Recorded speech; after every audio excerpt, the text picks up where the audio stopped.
Une loi pour que la justice communique mieux avec l'éducation nationale. Ça veut dire que l'État est en train de prendre sa part de responsabilité dans cette affaire.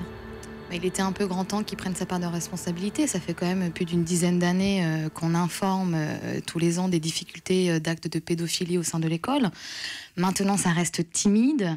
Moi, je crains une réponse rapide pour satisfaire l'opinion publique. Or, c'est un sujet de fond qui mérite un débat, qui mérite de rassembler autour d'une table un certain nombre d'interlocuteurs qui ne sont pas présents aujourd'hui dans l'élaboration de ce projet de loi. Comme votre association, vous représentez ? Comme notre association, comme plein d'autres associations, notamment des associations comme l'Ange Bleu aussi, j'y pense, qui travaillent également avec des pédophiles, avec des professionnels du droit, notamment des avocats qui savent comment fonctionne une audience correctionnelle, une instruction, quelles sont les difficultés des enquêtes que nous, on peut rencontrer. Ça, ce sont des voies importantes pour permettre une élaboration d'une loi effective et efficace. C'est pas encore le cas. Alors, on a des petites mesures qui, je trouve, intéressantes pour en reparler après, mais ça reste timide. Alors, vous allez en parler de ces mesures, justement. J'aimerais que vous écoutiez d'abord Najat Vallaud-Belkacem, ministre de l'Éducation ce matin, qui s'exprimait chez Jean-Pierre Elkabbach et qui revendique des défaillances, bien sûr, mais surtout la transparence. Ce qu'il apparaît, c'est qu'au sein de l'éducation nationale, contrairement à ce que j'ai pu lire ici ou là, il n'y a ni culture du secret, ni culture de la tolérance. Que personne n'a cherché à couvrir quoi que ce soit. Quand, en l'occurrence, dans l'affaire de Villefontaine, l'éducation nationale n'était informée de rien et qu'elle n'avait aucun moyen de savoir que ce monsieur était un pédophile.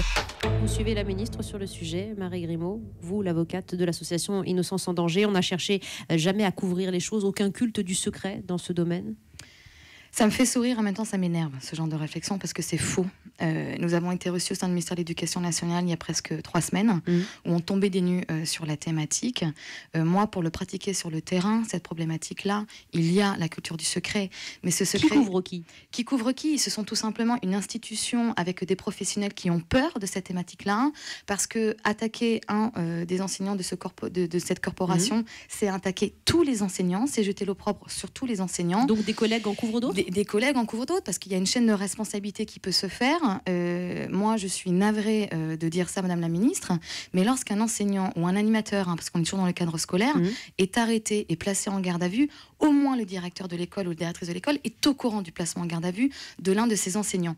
Et d'ailleurs, dans le cas de Villefontaine, de ce que je lis en tout cas moi sur le communiqué de presse, ils avouent quelque part que effectivement un directeur de l'école avait été mis au courant du placement en garde à vue, mais que l'information n'est pas remontée. Pourquoi elle ne remonte pas ? C'est une question sur laquelle il va falloir se pencher, mais surtout on ne veut pas savoir, on fait la politique de l'autruche et ça dérange de savoir qu'on a des prédateurs au sein de nos établissements. Ça veut dire, Marie Grimaud, qu'on oblige la justice à mieux communiquer avec l'éducation nationale et qu'on devrait aussi obliger l'éducation nationale à faire remonter tout ça à la justice. C'est exactement ça.